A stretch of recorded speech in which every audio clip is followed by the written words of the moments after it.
Hello, it's Woody back again, little chat.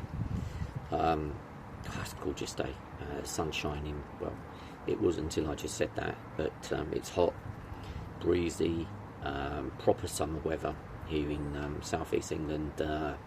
Monday, it's supposed to be in the mid-30s, so we're getting a cracking summer so far this year.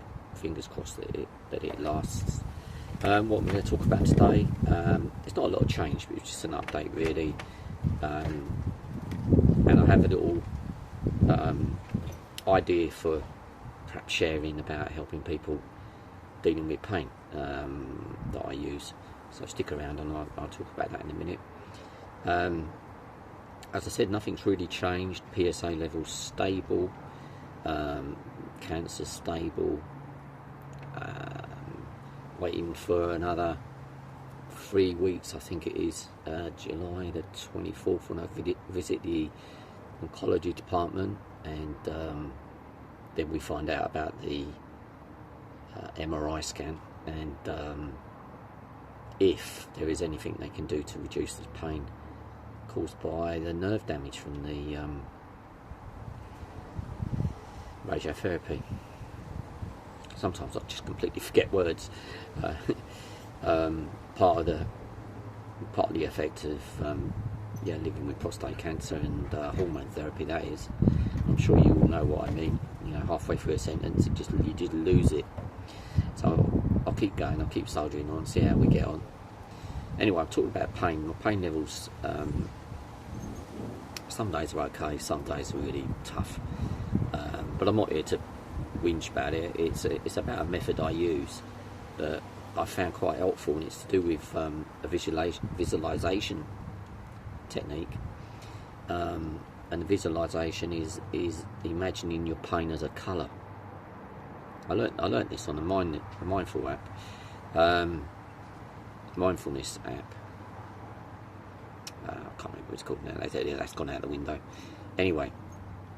So what I do is I close my eyes, and when I'm probably in the worst pain, the pain is normally associated with a dark red, and I kind of follow my attention to where the pain is the most, which is basically the bottom of my spine and then this it kind of shoots down my right hand side, down the right buttock, the right kneecap, the right ankle.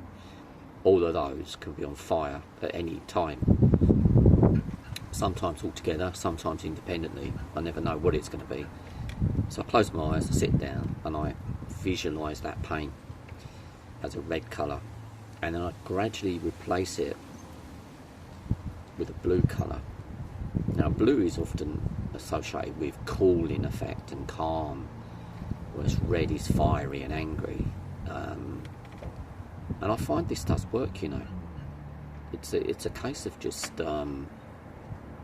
being able to keep that attention on the pain, thinking about the colour, and then just gradually in your mind changing that colour from dark red to light blue, and then down to even to dark blue, whatever works.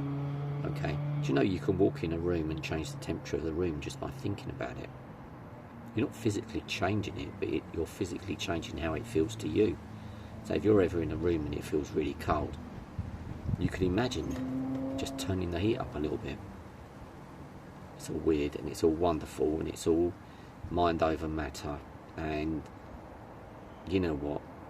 It doesn't matter. If it works for you and it works for me, then we're on to a winner in some way. I never dismiss these things. I don't think stuff like this is probably talked about in doctors' circles and oncology, and you know, but there is some kind of wizardry in the mind that they know exists. My oncology, they pretty much say, whatever you're doing, keep doing it, you know, because I've had some really great results. There's definitely something there that exists, and we just have to find the right key to unlock it. Maybe you could let me know in the comments below what you use. Have you used any Jedi mind tricks? I love that. Jedi mind tricks. to ease the pain, to ease the worry. It's got to be worth a try, isn't it? You know, we're dealing with some really, really tough life changing situations, and if we've got something on our side that helps, we may as well use it. Okay, so until the next time, stay cool. The blue colour, I like that. Stay cool and be positive, keep believing in yourself. Okay, I'll speak to you soon.